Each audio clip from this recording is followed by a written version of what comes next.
Alexis. Here in West, residents and business owners have been busy all day today, literally picking up the pieces. With gas prices as high as they've been in recent months, Central Texans are happy to see cheaper prices at the pump. An uneven surface and numerous potholes like this one put Hillside Street in more need of repair than many others in the city. This week's Cosmos Student of the Week winner is David Schwartz, who is a senior at Midway High School. Now, David, former dialysis nurse Connie Baker is back on the stand for a second day. Thompson says he was told it was here in the parking lot where someone walked up behind the victim and stabbed him in the throat. Now, many residents are waiting to get the official go-ahead from authorities to go back to their house and see what all was destroyed and what is still salvageable. Reporting live in West Texas, I'm Alexis Spears. I mean, I've never heard anything that loud. Gene Mailer is one of several business owners out Thursday, literally picking up the pieces. Broken glass litters the front of several downtown shops. Mailer was at home last night when the fertilizer plant blew up. Standing in the backyard, watching the fire, and In spite of tragedy, many are still in good spirits, even without food or proper clothing for the extreme drop in temperatures this morning. This is all I have right now. These shoes and this dress are all I got. Mike Mailer has two brothers who are firefighters that responded to last night's explosion. Kevin is doing fine. His other brother, David Mailer, has been hospitalized and has now been released. My brother was laying on the ground and there was at least 3 or 4 people dead around him. The boys that got killed, some of them, I went to school with them. In spite of his brother's bill of good health, Mailer is still traumatized by the reality of the situation. You're going to be shocked. I've been crying this morning because it's just hit me now. And my sister goes, I keep telling her, I said, because you wasn't there, you don't know. You don't know. You don't know, because it's scary. We could have been killed. And he's not the only one. No official death toll has yet been given, but some residents say that the news is going to hit just as hard as the initial shock. I've heard of some people who probably did get killed, and I know them, but I'm not for sure who it is. But everybody in this knows everybody. You know, we're alive. I know there's people out there that didn't make it, and it's gonna be people we know. It's gonna be friends, and it could be relatives at this point. I don't know. So you know, we're alive. We can replace a house. And for Janice Chase, that's her reality: a destroyed house.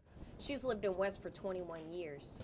I heard the rumble. I thought it was thunder, and I stood up, and then it was just like a boom, a sonic boom, and I ended up face down between my living room and kitchen. Chase suffered various cuts, but she says she's a walking miracle.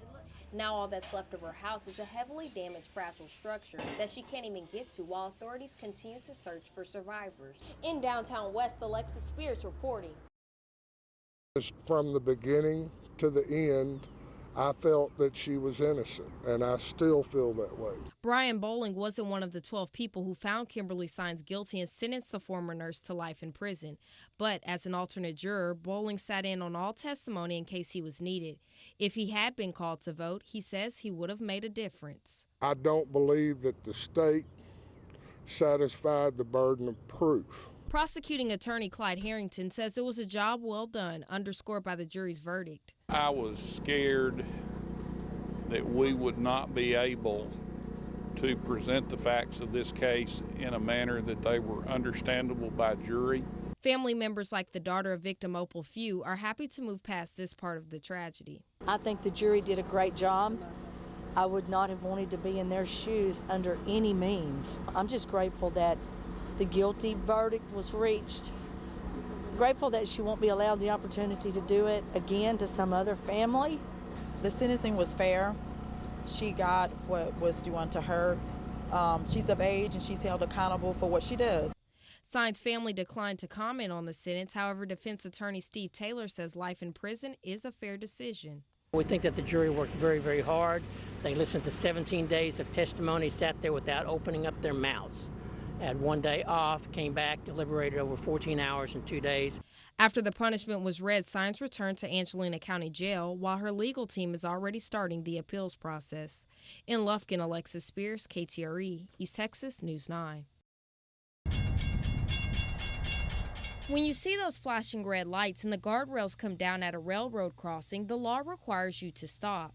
Train authorities and local police are finding many motorists do not take heed, which can be deadly. One of the more common violations we see is vehicles stopping on the tracks, vehicles driving around the lower gate arms as the train approaches, school buses failing to stop at crossings, and also vehicles that are placarded with flammable or explosive liquids not stopping prior to going across the tracks. 12 Diboll police officers and DPS troopers were out looking for violators this morning in a special crackdown operation. Those caught breaking the law were issued a ticket. This is not a scare tactic. It just really make public aware of what's going on in the surroundings. Give them a little reminder that, you know, the crossing arms are there and they do have to stop. Connor says it was especially important to raise train safety awareness following an accident that occurred last March that claimed the lives of 3 East Texans. The vehicle reportedly stopped or got stuck on the tracks when a train collided into the Jeep, killing all 3 occupants in the vehicle. It's unfortunate that something like that happens, but it also makes you think a lot. When something like that happens, makes you be a little bit more proactive toward the situation. Nathan says it's easy to practice proper safety measures. Just look, listen, and live. Look both ways before you cross the tracks, listen for the approach of a train, and if you do that, then you'll live. In Diboll, Alexis Spears, KTRE, East Texas, News 9. We just hated to see it torn down and a parking lot put in its place. Ray Smuck is one of several volunteers fighting to keep St. Luke's Episcopal Church from being torn down. She says the 139-year-old church is a landmark in Belton that carries a piece of history. During World War II, the church was open 24 hours a day, and anybody could go in there and pray for the troops. Smuck says the church stopped holding services in the 1970s, and she says this church is the oldest one in Belton, still standing in its original location. However, over the years, the roof has come down, cracks have formed, and the building has become unstable. Since 2007, the city has held off on destroying it due to the 1874 committee's restoration efforts. Some people like old things, other people could care less, so they would tear something like that down. Another $300,000 is needed to fix the church and make it safe again. The committee wants to turn it into a genealogic library. It's a fairly small church, so trying to find out the utility of the building, what it could be used for, has been a challenge. The city has given the volunteers until October to raise money needed. In Belton, Alexis Spears reporting.